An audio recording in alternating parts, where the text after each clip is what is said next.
No ar. Atualizando as notícias. O que você precisa saber? As notícias da sua cidade, do seu estado, do Brasil e do mundo. Atualizando as notícias. Hoje, quarta-feira, dia 21 de fevereiro de 2024, no Atualizando as Notícias de hoje, nós vamos conversar com um advogado, escritor, um cidadão solanense, já tem uma vasta experiência e, obviamente, contar um pouco da sua trajetória com esse desejo de trabalhar na literatura também, além da área de direito.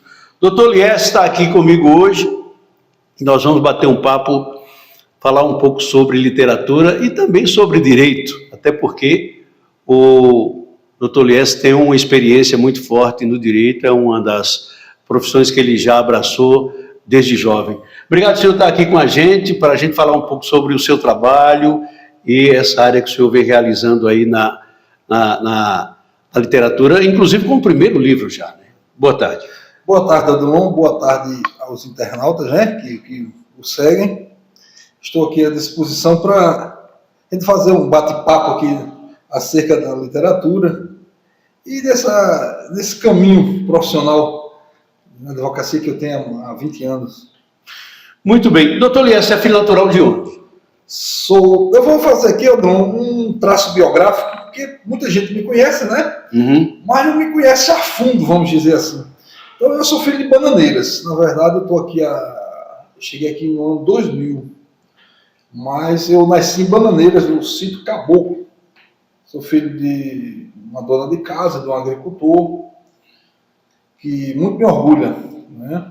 Pela educação que me deram, pela forma vivaz que me impuseram para eu ser um homem de bem, né? Eles também são de Bananeiras, área de Caboclo, região do sítio Caboclo. Sítio Caboclo. Mamãe é de Pirpirituba, mas radicada em Bananeiras há bastante tempo. Papai também, já falecido, é serrariense, mas radicado em Bananeiras. A gente viveu muito tempo em Bananeiras. Saímos, eu morei um tempo em São Paulo, quando era pequeno. A gente morou um tempo em Currais Novos, no Rio Grande do Norte, mas retornamos a Bananeiras. E permeei minha vida praticamente nos meus estudos em Bananeiras,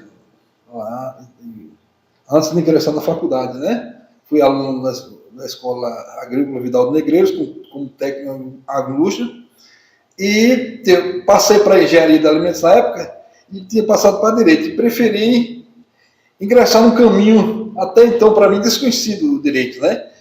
E graças a Deus terminei o curso de direito e comecei a advogar no ano 2002. Na verdade, faz 22 anos que eu estou na área já. O senhor atua em qual área do direito? Na verdade, a minha paixão no direito é o direito penal. Eu, praticamente, a minha vida toda eu advoguei, eu acho que 80% do tempo na advocacia foi a advocacia criminal, né? É uma advocacia apaixonante, tem muitos desafios, ela é espinhosa, mas ao mesmo tempo gratificante, né?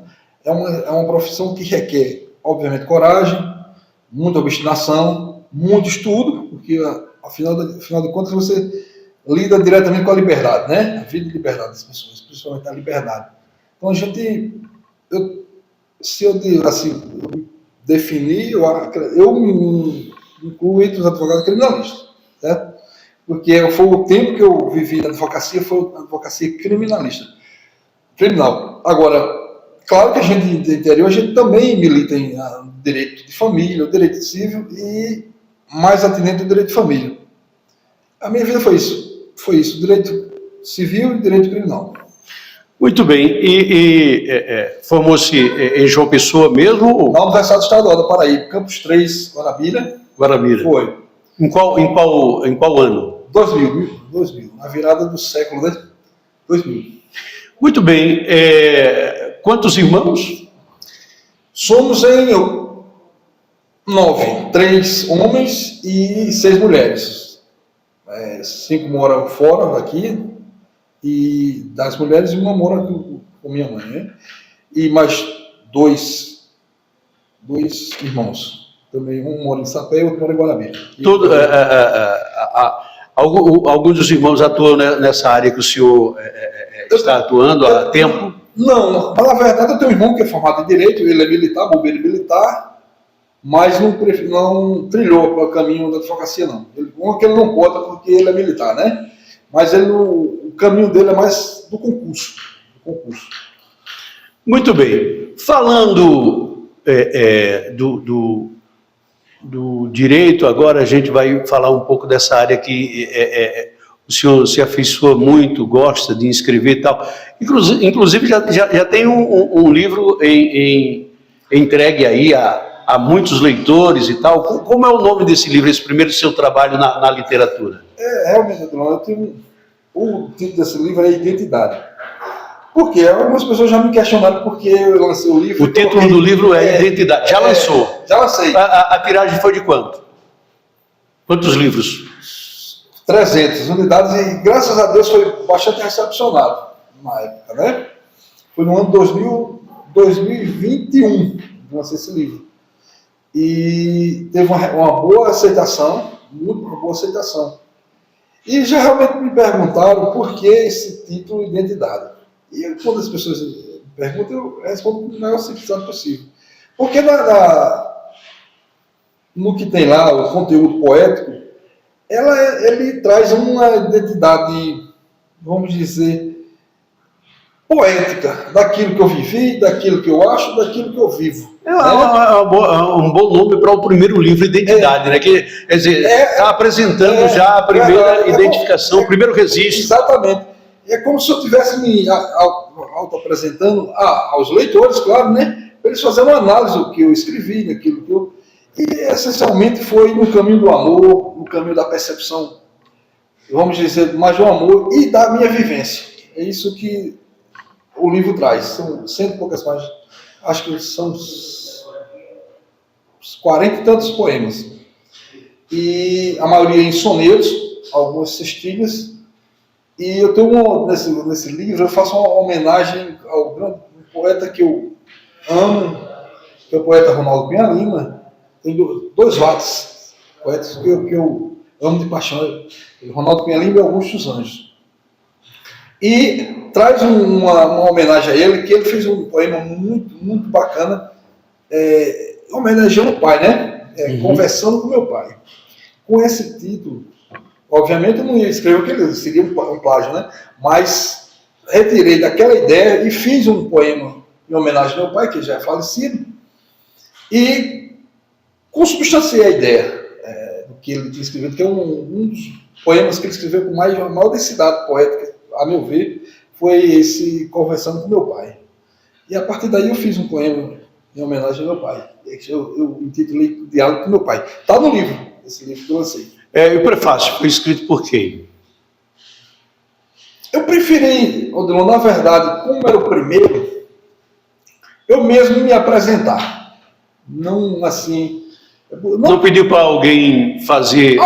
Por sinal, duas outras pessoas assim, falaram comigo até que tinha assim, uma alegria de fazer esse prefácio. Mas eu preferi eu fazê-lo porque era o primeiro, era o caminho poético que eu ia abrir e as pessoas verem o que eu escrevi. Então, o prefácio e a introdução do livro exatamente foram minhas. Maravilha. O conteúdo traz, como o senhor falou mesmo, algumas cestilhas e sonetos. Grande parte o que diferencia o soneto da cestilha e da própria poesia? O soneto é um poema com versos fixos, né? São 14 versos, 2 quartetos e 2 tercetos.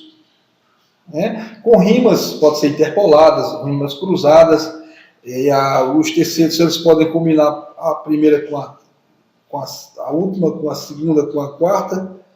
São sequências que só os escritores e os poetas entendem. Exatamente, é uma conformação poética para quem entende poesia, né? Mas são 14 versos, em resumo. São 2 quartetos e 2 tercetos. Né?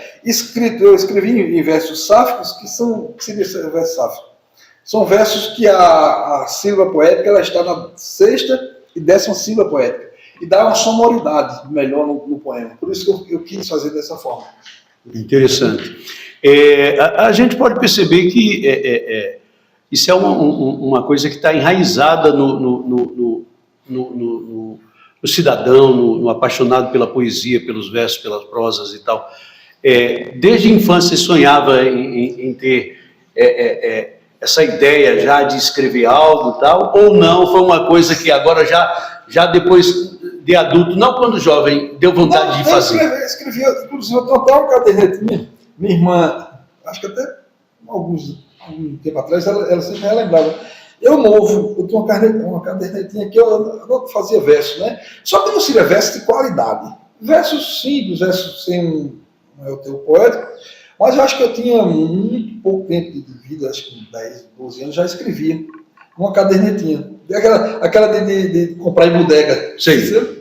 Eu tinha aquela cadernetinha, tinha vários poemas, né? Poemas, pequenos poemetos, mas ali eu já percebi, tinha a percepção de uma vocação poética e o dom de ser poeta, né? Porque você nasce, verso você faz, qualquer pessoa pode fazer um verso, agora poesia, você tem que nascer com dom. Porque é algo... Até para o direito também, o cara tem que já estar preparado para a escrita, para escrever. Ela tem uma certa interligação, porque o poeta, ele, na verdade, ele busca a alma humana, sensibilizar a alma humana, né? Sim. Através do escrito. O direito também sensibilizar através do escrito. Então, eles têm uma singularidade muito grande de você querer conformar aquelas palavras para tocar. Quando você escreve, o advogado escreve, ele quer convencer o juiz que aquela causa é procedente, né? Uhum. Então, na poesia, você, como poeta, você transmite a mensagem e tenta compreender o que a alma humana quer dizer. E aquela pessoa que está lendo realmente busca entender o que o poeta quis expressar naqueles versos. É interessante isso, que até o próprio Ronaldo Cunha Lima, em uma de suas defesas, ele apresentou em poesia, não sei se você lembra disso, do indivíduo que teve o violão apreendido. Habeas Pinho, né? Habeas Pinho. Muito bem. Voltando a falar de profissão, antes de chegar a se formar em direito e tal, trabalhava com o quê? O senhor Liesse, o jovem Liesse? O primeiro emprego que eu tive, eu fui estagiário dos Correios, de Bananeira, né? Acredito que passei mais de 2 anos, quase 2 anos, como estagiário dos Correios. Depois eu passei no concurso do BGE para ser agente censitário municipal, no censo 2000, já estava terminando a faculdade. Fui professor da rede estadual de ensino por quase 8 anos. Aí comecei a atividade jurídica e só me busquei o lado do direito, né? Só fiquei na advocacia. Depois eu voltei a ensinar, ensinei 3 anos no Alfredo Pessoa de Lima como professor de física. E dentro percorrendo esse caminho, eu fui conselheiro tutelado por 2 vezes aqui, em Solânea, na área. E assessor jurídico da prefeitura do município aqui. Isso, mas você ingressou também na vida pública quando se candidatou a vereador. Qual foi o ano? Foi no ano 2004. 2004. Ok. Candidatou-se a vereador. Foi, na verdade... Candidatei assim, pela uma paixão que minha mãe tem pela política, né? Ela gosta da política, e ela me incentivava muito no caminho da política. E busquei a candidatura, mas infelizmente naquela época foi muito difícil para mim, porque eu era pouco conhecido, aqui em Solânea ainda, mas mesmo assim, na maneira do possível, fui bem voltado, assim, pela minha pouca experiência política, né? Primeira candidatura, sem vamos dizer, sem recursos financeiros muito parcos, né? muito pouco, e alguns contratempos que eu tive na própria percorrer da campanha, Mas eu fiquei assim, grato no sentido de eu ter tido uma relativa votação. Mas eu vi que meu caminho não seria a política de ser candidato. Hein? Gosto da política, de observá-la, de traçar assim, um perfil, de observar, vamos dizer, os caminhos que a política nos dá. Porque a gente esquece que a política a gente faz no dia a dia. Tudo que a gente faz na ação humana requer um pouco de política. Né? E as decisões nossas, por vezes, elas têm um viés político. Né? Então, a política é uma atividade nobre, é uma atividade humana nobre. Fazer política é bem servir, é servir o cidadão. Então, aquelas pessoas que ingressam na política, eles têm um único, exclusivo propósito, servir ao povo. Esse é o objetivo da política. No direito, dessa área que o senhor atua, é uma coisa assim, que de repente você vê os dois lados da moeda, né? De repente está defendendo o indivíduo e, por outro lado, também já fez como advogado de acusação.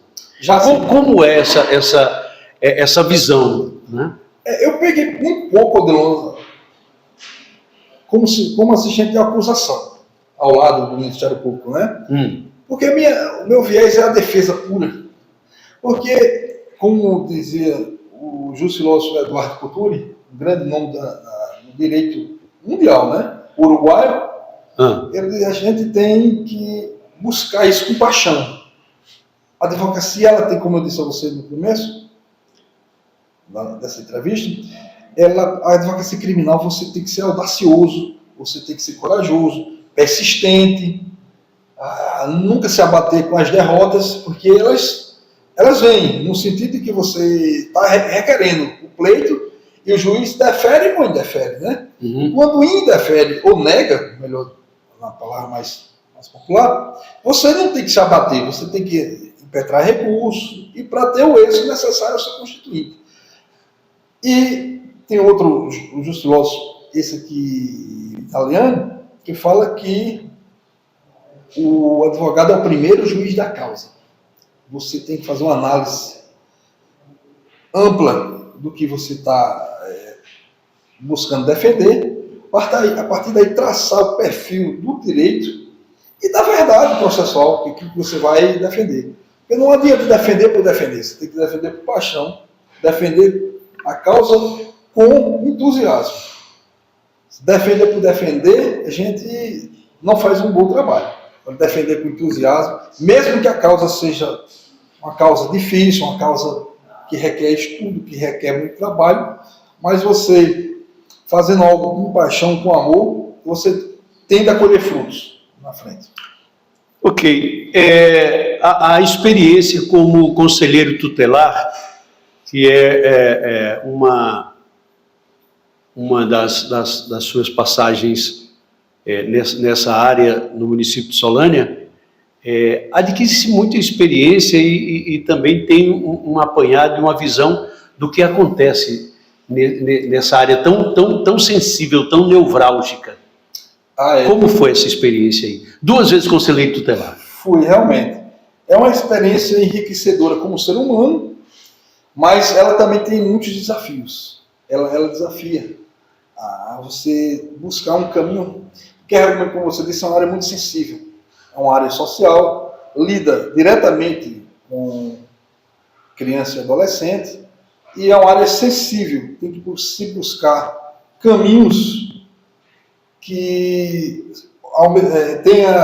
a gente tem que buscar um caminho que proteja a criança e o adolescente sem descuidar dos deveres e obrigações que a família, que o próprio adolescente tem para com a sociedade. Que por vezes a gente acha que só o adolescente tem um lado do direito, mas tem deveres. Né? Então a gente tem que policiar isso, e é uma área muito minada por isso. Às vezes é até incompreendida, às vezes são incompreendidos os conselheiros tutelares, né? Por conta disso. E outra coisa, hoje melhorou muito. Né? As ações governamentais hoje, elas realmente são hoje bastante, vamos dizer, intensas. E no começo, você veja que na primeira que eu fui, sequer havia carro no Conselho Tutelar. A gente tinha porque ia fazer as ocorrências com o nosso próprio veículo, né? E não tinha a mínima estrutura. A assistência era muito pouca. Só tinha um cargo em si. A estrutura não tinha sede. Tinha sede no sentido que a prefeitura...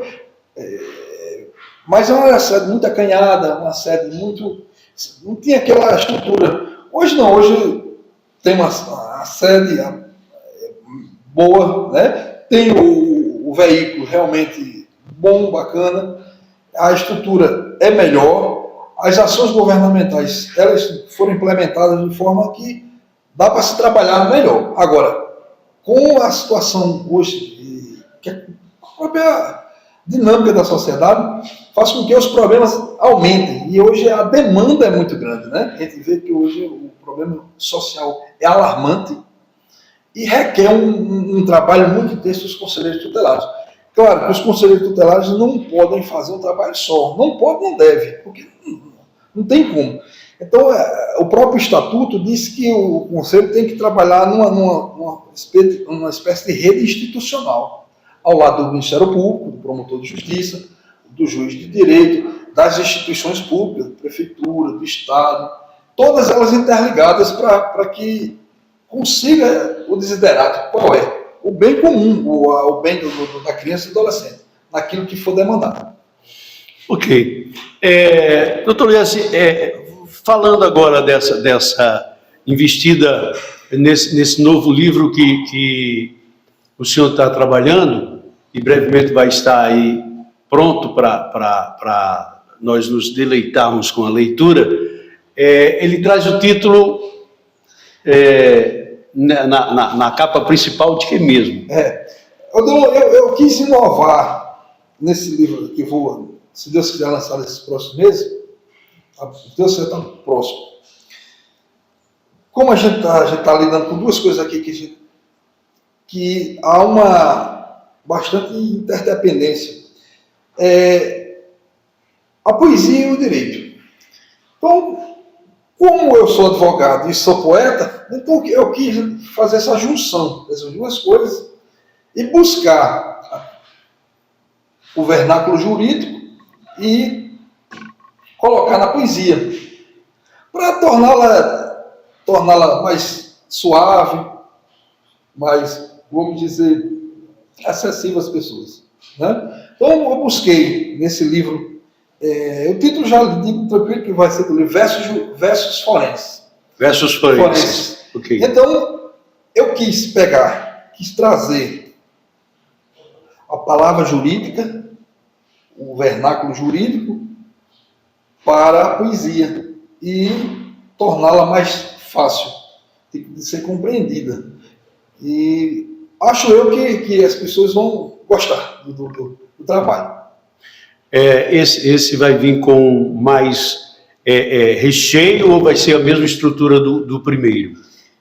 Vai ser quase a estrutura do primeiro. Agora, os versos são mais curtos. Eu preferi versos curtos para que o leitor compreenda de plano. Ao ler, compreenda essa ligação entre o direito e a poesia. E versos mais longos daria tornaria cansativo para o leitor. Vai ficar... Pois não. Aí eu preferi fazer desse modo. São versos, alguns com 4 versos, 6 versos, 3, até 2 versos. Será que vai ser de fácil entendimento? Porque, na realidade, quando se fala da área do direito e, de repente, mistura-se assim com a poesia com alguns tópicos e palavras assim da área de direito, não vai haver dificuldade para quem vai ler, assim, que não tenha muita visibilidade nessa área? Não vai, porque a própria desenvoltura poética dá para entender a mensagem que eu quis passar. Mesmo que você não tenha... Mas colocar algumas frases assim, vamos dizer, da área de direito, mas com aquelas coisas mais naturais que a poesia tem. Exatamente. Buscar frases curtas, como eu te disse, mas com uma desenvoltura da frase atrelada à poesia e com aquela palavra jurídica, vernáculo jurídico, atrelada àquele sentido poético. Então, Entendi. assim, dá para entender bem. Absorver bem Sim. a leitura. Muito bem. E esse vai trazer o quê? Sonetos, vai trazer versos, como é? Como eu te disse anteriormente, não seriam sonetos. São dísticos, tercetos ou quartetos. São versos pequenos, 3, 4, ou melhor, poesias pequenas, 2, 3, 4 versos. No máximo 6 versos. Não tem assim, uma folha. É um livro agradável de ler, vai ser agradável, que é um livro de rápida e fácil leitura. Já está me deixando satisfeito. Muito bem. Falando dessa área literária, essa cultura que é a poesia, é difícil para escrever sobre poesias, tem mais facilidade de desempenho no sossego da noite para escrever um verso, uma letra, porque muitas vezes o artista, aquela área musical, o cara vai compor alguma coisa, ele prefere o silêncio, e já tem pessoas que no ritmo do trio elétrico o cara está lá compondo e não está nem aí, e a galera na rua vibrando e tal. Tem gente que já prefere compor no sossego da noite. Muitas vezes aqueles procuram realmente um lugar mais aprazível para tomar uma bebida e ter esse poder de dialogar e trocar ideias e tal. E essa força de escrever, de tratar de poesia, senhor, isso vem natural durante o dia ou mais no sossego da noite, em casa, como é? Olha, eu lembro uma vez uma entrevista do imortal Ivan Junqueira, que já é falecido, poeta, grande poeta, e perguntaram a ele exatamente o que você está perguntando. Ele respondeu ao repórter que, na verdade, a poesia é 99% de transpiração e 1% de inspiração. Uhum. Então, essa questão que o poeta é um mágico, o poeta às vezes viaja, não é nada disso. O poeta, ele é aquela pessoa que pega uma palavra comum e transforma em poesia, pelo dom que ele tem. É algo inerente a ele, que já é um dom, mas não é uma coisa de excepcionalidade. O meu trabalho poético não é metódico, é aquilo que vem realmente. Mas tem hora que eu começo a escrever, vem a ideia, começo a escrever. Eu vendo que gerou uma poesia, porque nem tudo que você escreve é poesia, né? Então, se eu sentir que é uma poesia, aí eu vou fazer aquela poesia e ver se eu corto aqui e acolá e faço um poema. Quando eu não vejo que é um poema, é simplesmente algo que eu escrevi, mas sem uma conotação poética, eu descarto. E é assim que vem, qualquer hora, às vezes vem uma ideia, realmente tem que ter uma caneta sempre na mão, porque às vezes você foge, você tem uma caneta e um pedaço de papel, né? E sempre vem. Você tendo a ideia, você formata o poema. E a partir daí você faz o ajuste do poema, né? Sempre. Eu escrevo muito à noite, realmente à noite. Mas não significa que é sempre à noite. Às vezes de manhã, bem cedo da manhã, à tarde. Então, isso vem naturalmente. Vem naturalmente. E esse agora será quanto a tiragem desse segundo trabalho do poeta Liesse? Eu estou vendo os custos, né? Uma tiragem razoável, não vou dizer assim a quantidade, porque eu ainda não me... Mas seria uma quantidade razoável. Talvez tão quanto o outro que eu lancei. E possivelmente terá uma mesma similaridade com o outro, em termos de quantidade de livro. Uhum. Estou vendo a ideia. Os custos realmente aumentaram, né? Mas a tendência eu lançar nesse sentido. Inclusive, eu teve o incentivo poético da cultura, lei da cultura Aldir Blanc. Não, Paulo Gustavo, eu fui contemplado. Paulo Gustavo também. Fui contemplado, sim. Ah. E realmente vou utilizar esse recurso para que eu possa lançar esse livro. Muito bem, interessante. Como não um valor estratosférico, com certeza. Ajuda, né? Dá uma força. Dá uma força, né? Falando do seu trabalho como professor, essa experiência também, porque é impressionante a sua capacidade assim de repente se formar em direito, daqui a pouco professor, que na realidade tem uma ligação muito forte, mas a poesia e tal, e ter essa visibilidade, essa experiência como conselheiro tutelar. Eu não falei sobre isso, a sua experiência como professor em sala de aula. Foi em que ano? Eu fui professor, comecei com uns 18 anos, até os 26 anos mais ou menos, eu fui professor. Teve uma oportunidade de ter uma experiência na sala de aula muito forte. A leitura, isso onde eu quero chegar. A leitura do passado, com essa estrutura de hoje, que é tudo muito eletrônico, é tudo muito digital, pegar um livro para ler, influenciar o indivíduo, existe toda essa barreira. Como o meu amigo Lies fez isso? Realmente, Adelona, quando eu fui professor, a coisa era muito diferente, né? A gente via lá, o aluno, no meu entender, era mais... Porque o livro, quando você pega o livro, ele tem uma sensação diferente, né? Embora que o mundo digital, ele pela própria redundância da palavra, é um mundo, né? E você tem acesso a tudo hoje, o estudante. Agora, o livro físico, ele, assim, dá um prazer, assim, pegar, de fazer, de ler, folheá-lo, né? E hoje não existe praticamente isso, muito pouco, né? E o mundo virtual veio para implementar uma diversidade cultural, evidentemente. Que tudo hoje você acha que encontra na internet.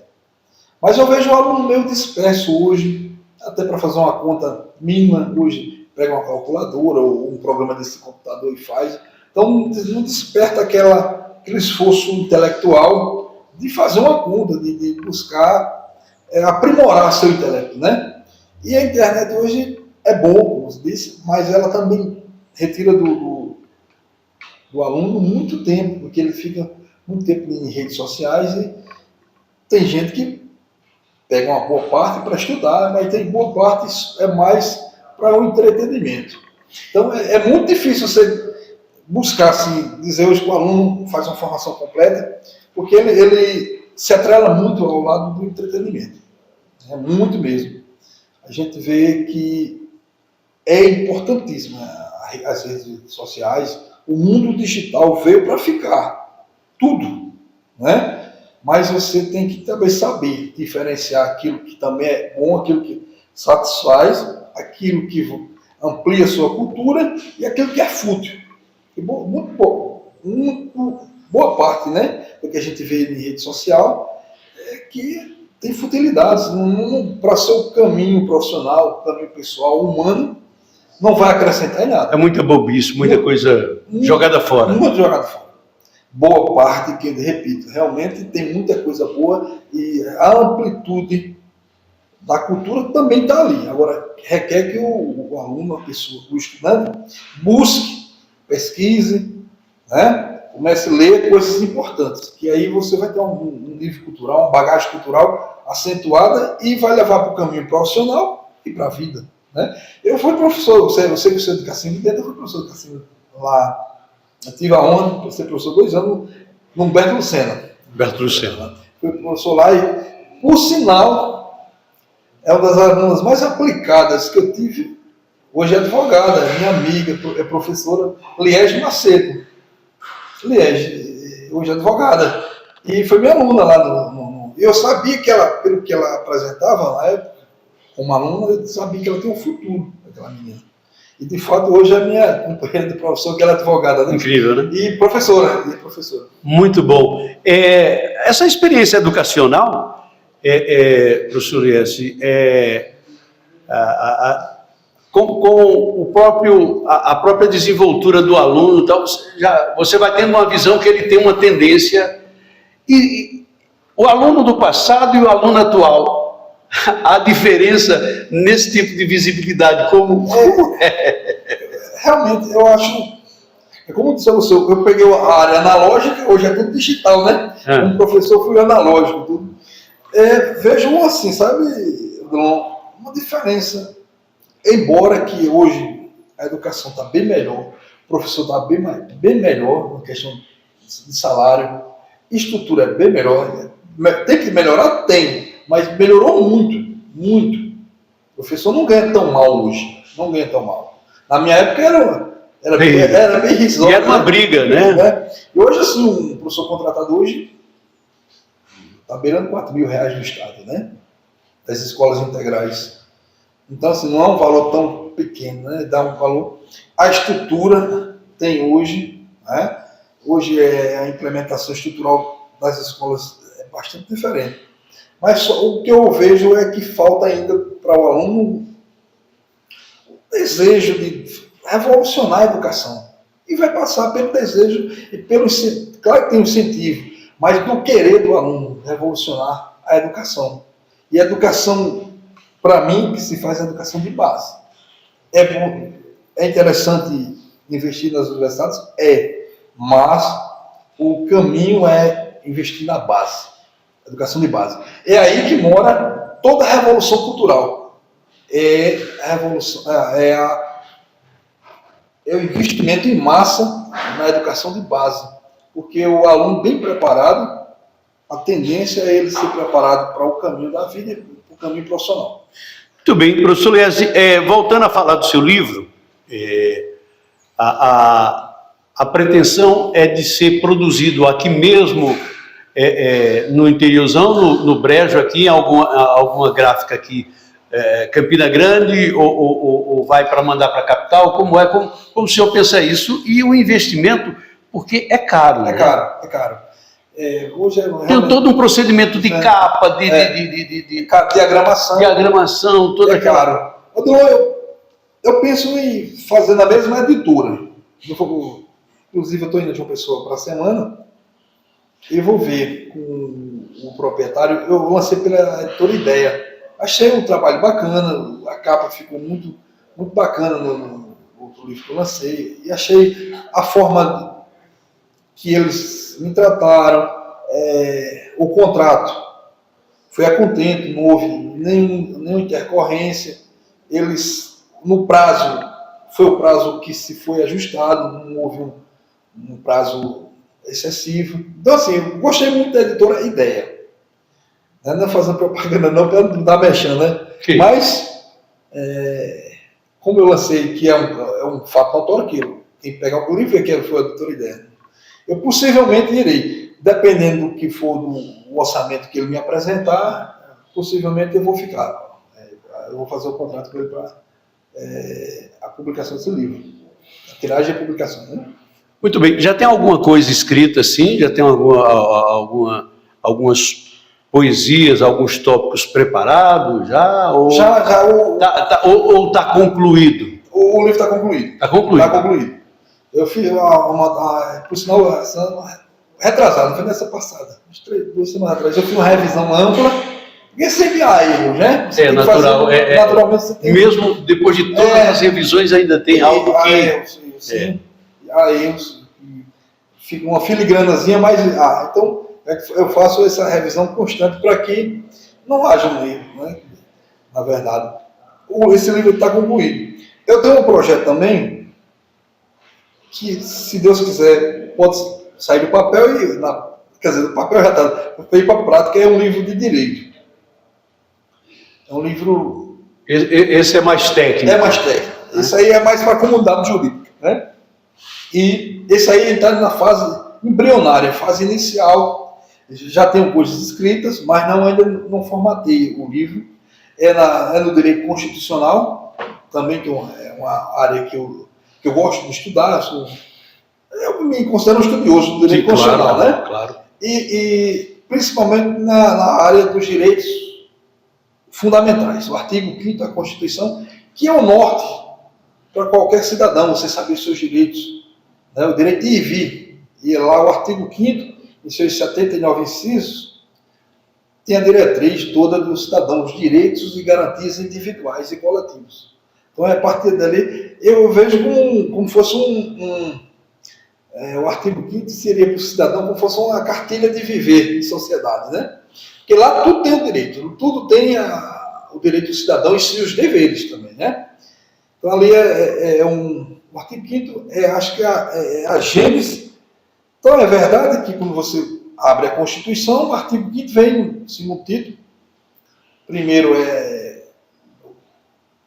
os fundamentos, os objetivos, e depois abre com o título dos direitos e garantias individuais. Então, você vê a importância desse título, né? Por isso que o legislador constituinte colocou o artigo, os direitos e garantias individuais logo no início da Constituição, para mostrar a proeminência, a importância do direito, daquele conteúdo dogmático que está ali na Constituição. Muito bem, doutor Lias, na realidade um assunto vai puxando o outro, a gente vai se aprofundando, vai procurando aprender mais, porque isso não deixa de ser uma aula. As leis, elas, falando agora de leis, elas estão mudando cotidianamente os artigos e tal. Isso não é muito prejudicial, não, porque não se manter num ritmo e no ritual das leis que já estão expostas lá, porque há aquela emenda naquela lei, porque há novas leis e tal, e na realidade isso vira um verdadeiro labirinto para quem está estudando, porque o que estudou há 2 anos atrás já não é mais, mudou, esse ano já é diferente. Como o senhor vê isso? Então, a verdade, para o leigo, para quem não está na ciência jurídica, dá essa impressão. Mas veja só, o direito é uma ciência humana e, como tal, a sociedade é dinâmica. O que significa isso? Quando o legislador faz uma lei hoje, ele não tem condições de prever todos os acontecimentos futuros. É necessário que haja lá na frente, quando aquela norma não mais atingir seu objetivo, ele tem por obrigação de atualizar aquela norma de acordo com os anseios sociais. Eu vou te dar um exemplo claro, bem simplório. No direito de família. Direito de família. A gente vê hoje,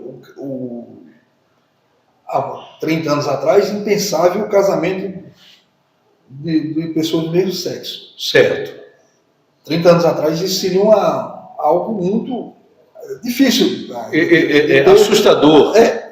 Para o tempo lá. Para o tempo seria. Mas hoje a própria sociedade, a própria dinâmica social, impôs hoje que a própria jurisprudência, hoje resolução do Conselho Nacional de Justiça, interpreta a norma constitucional de tal forma que hoje permita pessoas do mesmo sexo ter união, reconhecido pelo Estado, né? A união civil. Então, isso aqui você veja que a dinâmica, o processo cambiante da sociedade faz com que o legislador busque inovar e transformar aquilo que era já arcaico numa coisa que está ao alcance social naquele momento. A Constituição, você fala, né? Realmente, nossa Constituição ela é extensa, ela tem mais de 100 emendas até hoje, ela é extensa, na classificação dela quanto ao conteúdo, ela é de forma extensa, diferentemente da Constituição americana, que foi emendada muito poucas vezes. É uma Constituição chamada enxuta, Constituição bastante concisa. Nossa Constituição, ela é extensa. Eu vi uma professora, Gisele Bacelar, se não me engano, o nome dessa professora, ela tem um texto muito bacana, que ela diz por que nossa Constituição é extensa. E ela faz uma rememoração do povo. Nós nordestinos, nós brasileiros, nós somos exagerados em tudo, né? Ela fala, né? Porque a gente conta a história é longa. Se você, todos os afazeres que a gente tem buscar, o povo é extrovertido, gosta de festas que vai na madrugada, ela dizendo, né? Então, assim, o próprio povo, a cultura popular, fez com que o legislador fizesse uma Constituição, o legislador constituído de 88, com essa cara do povo, com essa amplitude de fatos que as pessoas absorvem no dia a dia. E algumas coisas que tem na Constituição, ou boa parte, é exatamente aquilo que o povo anseia, o que o povo transmite no caminho social, né? É isso que a Constituição vê, a Constituição declara, vamos dizer assim. Muito bem, eu gostaria até de continuar o papo, mas o tempo realmente já se esgotou. Eu quero agradecer aqui ao amigo Liesse por ter atendido o nosso convite. Inclusive, nós já tínhamos nos comprometido outras vezes, mas o tempo de cada um sempre nos separava e arrumamos esse espaço aqui. Justamente viemos bater um papo com o advogado Liesse, falar não só falar sobre direito, mas falar também sobre literatura e um pouco de tudo. Muito obrigado por você ter nos recebido e ter batido esse papo com a gente, que não deixa de ser extremamente informativo e importante para nós aqui da nossa região. Obrigado mesmo. Adilon, eu que agradeço a sua generosidade e ter comigo batido esse papo sobre direito, literatura, e acho que, deixando como palavras finais, acho que o cidadão precisa de cultura, precisa de trazer isso para o seu dia a dia, né? A cultura é algo fantástico. O ser humano, seja em que área for, a minha área é a literatura, eu acho que a leitura ela é importante. A leitura ela abre o mundo para você, né? A leitura ela traz visões diferentes, você tem uma dialética diferente, você busca confrontar ideias, no sentido bom da palavra, confronta no sentido de um diálogo de ideias, né? Então é através da leitura. A poesia traz isso, que ela abre a alma humana, vamos dizer assim, né? O direito também, que é uma das culturas mais fortes que a sociedade tem, que é o direito. O direito nada mais é um instrumento de regular e de pacificação social. É isso que o direito requer. E terminando, Adilon, eu vou deixar aqui que eu gosto muito do poeta Augusto dos Anjos. Fique à vontade. Eu quero deixar esse poema como forma de incentivar alguns a ler Augusto dos Anjos e mergulhar na sua obra, que é uma obra fantástica, que tanto Ronaldo Cunha Lima fez, né, homenageando esse poeta. E esse poema que eu vou recitar aqui, eu tinha 14 anos de idade.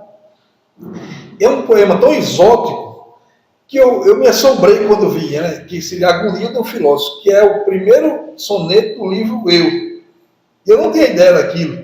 Depois que, estudando um pouco mais, vi a ideia do que como ele era a cultura vasta que Augusto dos Anjos tinha, né? E ele diz o seguinte: Agonia do Filósofo, o título. Ele diz: consulto Fitar Hotep, leio o obsoleto Rig Veda, obras da mim não consolo, o inconsciente minha sombra, e eu nele rolo, com a eólica fúria do armatan inquieto. Assisto agora a morte incerta, a todo o nome do solo, parece realizado polo a polo, o ideal de Anaximandro de Mileto. No hierático heterogêneo das ideias, percorro como gênio, desde a alma de Henke a alma sinobial, rasgo dos mundos o velar espesso, em tudo a Goethe reconheço o império da substância universal. Obrigado, coração. Excelente. Maravilha, foi um aprendizado a mais e agradecer a você, internauta. Obrigado, meu querido Liesse. Obrigado, Osmar. Valeu. Um abraço. Atualizando as notícias. O que você precisa saber? As notícias da sua cidade, do seu estado, do Brasil e do mundo. Atualizando as notícias.